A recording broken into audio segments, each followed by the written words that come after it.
Hey guys, what's going on? It's Kirby's DS Daddy here, back with another video. I want to tell you guys about a time back in 2019. This is centered around the first Modern Warfare that came out in 2019. Obviously not the first Modern Warfare ever, but you know as well as I do, Call of Duty has this bad habit of trying to capitalize off nostalgia, so they'll freaking release 5 games under the same title if it gets people to play it. You know, this isn't the first Modern Warfare. There actually was a first Modern Warfare, but we're going to refer to it for this video as Modern Warfare 2019. But to kind of put you guys in the moment before I really get into the depth of this story, the year's 2019.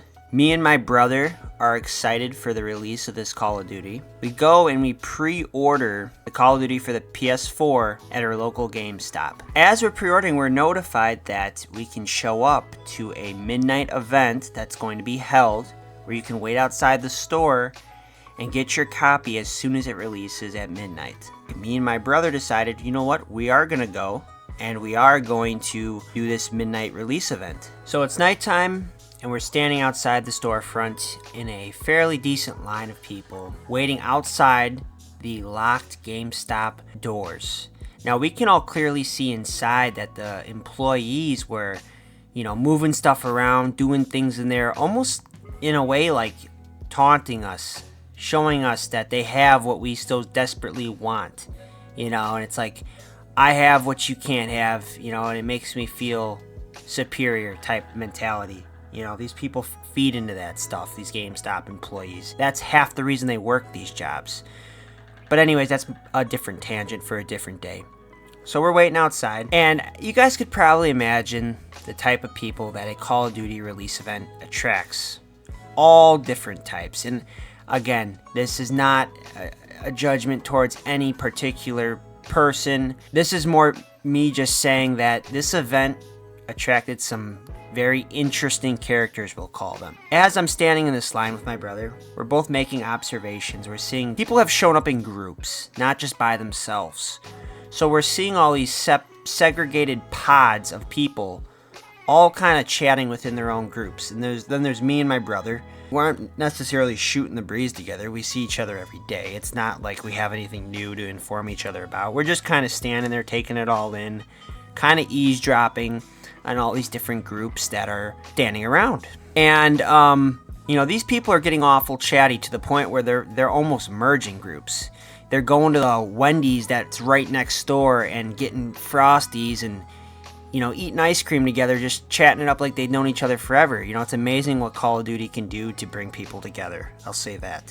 As we're listening, this one group gets in this almost, I'll call it an argument. And this argument was centered around who has basically stolen the biggest, most expensive item.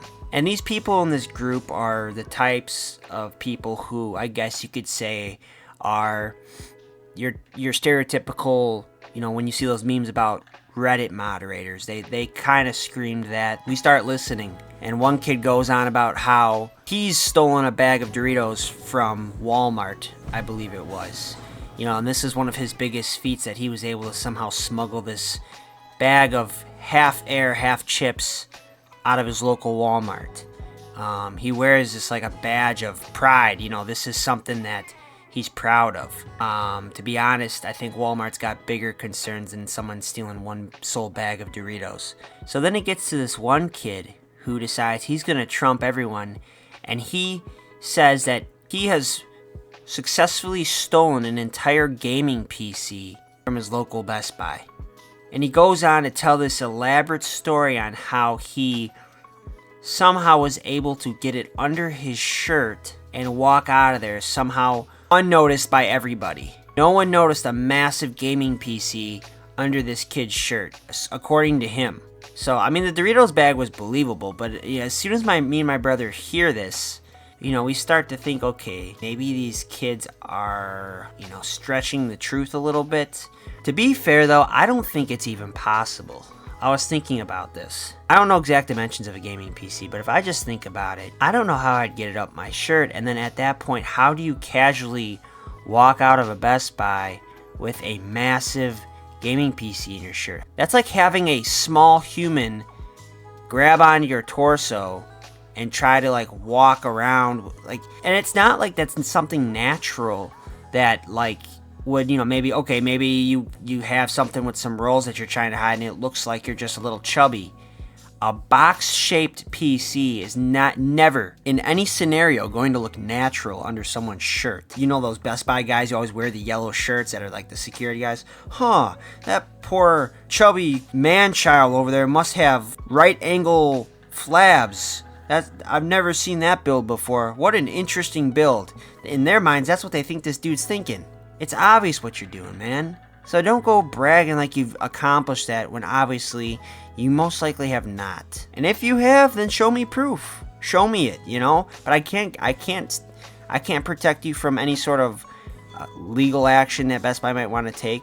I'm just saying your story sounds far-fetched. But to be honest, I feel like this is a lot of the gaming community, and honestly, people like that give the gaming community such a bad rap. I just feel like people who don't play video games, when they meet people who say they're gamers and they act like that, you wonder why most gamers get that title just automatically assigned to them. Because you have people like that who are going around bragging about shoving PCs up their shirts and walking out of their local Best Buy, you know, and people think they're nuts. And then they say, well, if he's nuts, he also says he's gamer. And then in their mind, it's like, well, gamer must equal nuts burglar. And then they say, well, if gamer equals nuts burglar, then all gamers must equal nuts burglar. And then now, boom, that's how you get the title that all gamers are, you know, nuts burglars. So it's just it's a diabolical domino effect, I'll call it. If you're gonna wear that badge that you're a gamer, wear it with respect to the group you represent, because your actions speak for all gamers when you walk around wearing that badge. And then you get even deeper with it and say, well, I'm a Call of Duty gamer. You're really starting to refine that group that you're trying to identify yourself with, and your actions will speak for all of us. Now, if you do want to act goofy and humiliate yourself along with all of your other peers in this group, that's one thing. Be prepared to be rejected from the group. But don't come crying back to us when you want back in and you've gotten yourself basically banned from the Call of Duty gaming community. We can't be responsible for your actions, so just think twice before you brag about stuff like that. But guys, to kind of conclude the story, I just wanted to just kind of say what happened after that. So that whole thing happened. They finally opened the doors. We all went in there. They handed us these almost like 3D cardboard glasses with like green films on them. And they were supposed to be like the night vision goggles that are, you know, very famous in the Call of Duty series and franchise. So we got those. So we still have them till this day.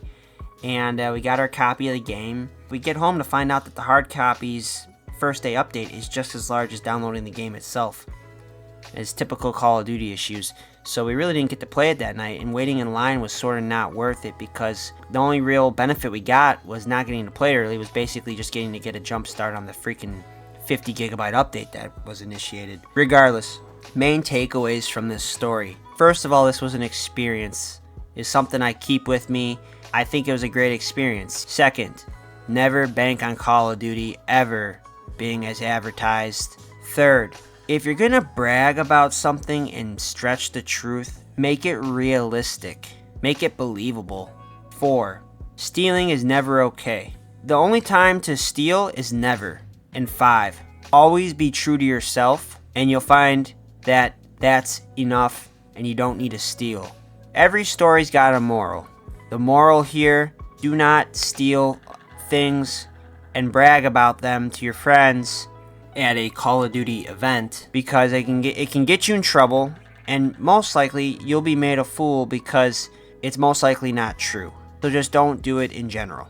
Hope you enjoyed the story. Appreciate you guys listening.